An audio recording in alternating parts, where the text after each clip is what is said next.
Schumer and Jeffries both having press conferences today.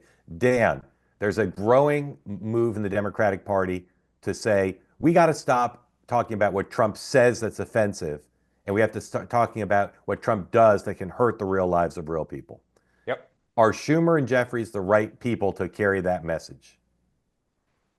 They are, but they are struggling because for Schumer, he is still trying to figure out the politics of his 2026 members. I said it before, New Hampshire, Michigan, Georgia, even Minnesota, Virginia, New Mexico have sent Democratic senators up. The question that Schumer's trying to figure out is, when do you cut them free to do what's best for them in their state? And when do you ask them to be good team players and stick together?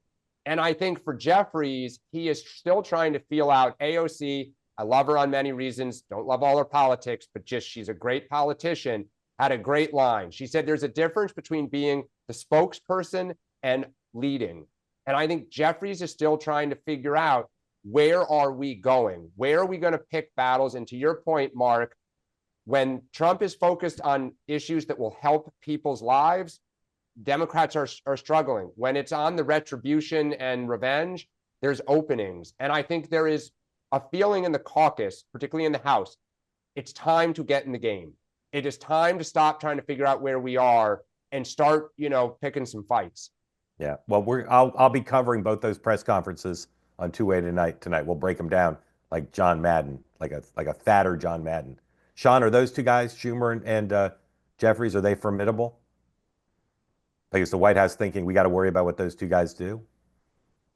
So I think Chuck Schumer's always formidable when it comes to the Senate and how it operates.